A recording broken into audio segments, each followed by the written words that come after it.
one question that occurred was, what about unlisted companies? So, does the liberalization of the equity measures, the equity requirement measures, does it apply also to the unlisted sector as well? Maybe we start with what FIC is. All right. As said yesterday, the PM announced immediate effect, and what it is effect from today. Up to yesterday, a company that wants to be listed, if it's not a listed company, there's no major problem. No problem at all as far as equity. As if the company wants to be listed, it comes to CIC, and CIC imposes a condition. FIC imposes a condition that 30% will have to be given to Bumis. With effect from today, that condition no longer exists. That company can list without that 30%. In other words, there is no more 30% Bumiputra quota as such for shares. For shares, there's none whatsoever. It never existed for unlisted, only for listed, and we have removed it today. What do you think of this measure in terms of, say, what it could do to the markets, for instance? I mean, in the medium to long term, it's actually critical for Malaysia's survival as a competitive capital market. It's not, however, a silver bullet. It's just a first step in order for Malaysia really to catch up with the rest of the world.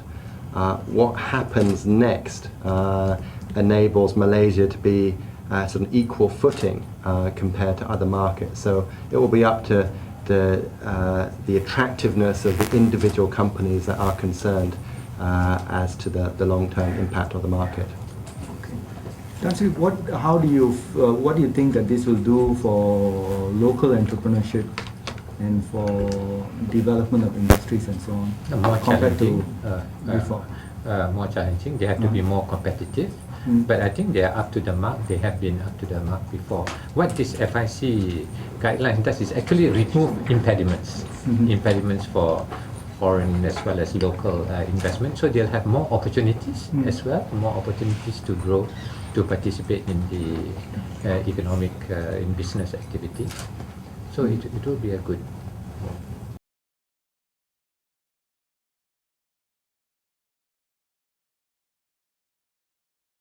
As you know, way back in 1971, we came up with this policy of growth with equity. That policy continues to remain, and much has been achieved over the 4 decades where this policy, growth with equity, was implemented. But going forward, the world has changed, and we need high growth to become a developed nation. We have lifted ourselves from being a poor country to higher middle income country, but that is not our final destination. We need to get there to be a developed country, and for that we need high growth, possibly as high as 7% from here until 2020. But to get there, we need a number of we need to implement a number of factors, a number of measures. One is, as Steve said, we have to be not worse than other countries in the world, and we have to be investor friendly. And at one time in 1970, there was no China, India, Vietnam offering so many incentives to foreigners, and it was quite easy for us to attract investment. But today the world has changed, and we face competition, and we need to attract, and therefore removing the FIC is certainly a plus factor for growth, undoubtedly, other things being equal, but it is a necessary but not sufficient condition, the point that Steve made. But it is a very necessary condition that we have done, and we expect growth in the medium term to be stronger because of this removal of constraint, removal of return, and removal of the negative perception. And with higher growth, we can distribute better, because our policy of growth with equity, the decision we made way back in 1970, 71, was that we are not going to take from Peter to give to Paul. We are going to distribute fairly on the basis of a growing pie. So while growth is important to all countries, development and developing, for us it is more than just important, because for us it is key in our context of restructuring society and bring about social justice, distributive justice. So growth is key, and growth is at risk now with the global changes, and therefore this is certainly a positive move on growth and also equity, because with high growth we can distribute better. In terms of this instrument being a distributive instrument, it has not really worked in recent years, because that 30% on a micro company level, one size fits all, doesn't really work, and we really have to think beyond equity to participation, and removing it doesn't really affect the Bumiputra agenda at all, because it has not been effective. In fact, moving towards the other instrument, Equinas, is in fact a move in the right direction, because that will involve participation and more active promotion of distributive policies without affecting growth and without affecting others who want to invest. So this move is timely and necessary for us to move forward and attract investment. But it is, as Steve said, a necessary but not sufficient condition.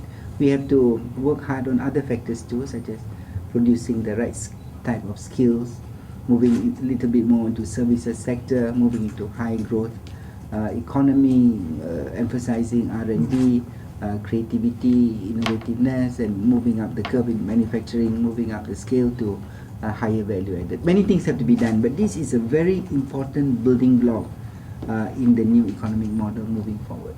Do you expect any political kind of a backlash from a move like this, which more or less gets rid of this 30% term which we have been familiar with for the last almost 40 years? We need to explain to, and we have started explaining to the all the political constituents, that we are not removing the 30% as such, but we are removing is 30% at the micro level, where this one size fits all instrument was implemented, where it goes to 30% for strategic sector, non-strategic sector, and it's becoming difficult to find the 30% Bumi shareholder, because he has to borrow the money, and who is going to give him a loan in an environment where the IPO pricing is not different from market pricing, and market prices sometimes are lower than the IPO price after a few days. So, and even if he holds the 30%, he has no control.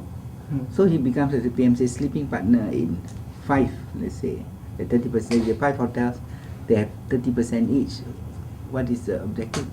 It's better to free up and to have other instruments where the Bumis can participate effectively in 2 or 3 hotels, and in control and operate, and the others let it be free. So it's a win-win situation. If you insist on 30% 5 hotels, that 5 hotels may not be built, and even if you can find 30%, the guy just is a sleeping partner. Now we say that go ahead, and half of them you free up, the other half you have new instruments like PNB and Equinas to make sure that the other hotels are controlled and run. So it's a win-win for the nation, for the Bumi, and this point has been made and will continue to be made, to say that it is not a zero-sum game. It's not as if the Malays lose and the Bumis lose and non-Bumis win.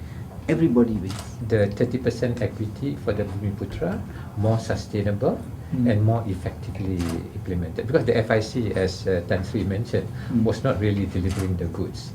So this taking away the FIC will invite foreign investment, make it freer for them to come in. In fact, it had a very negative perception overseas.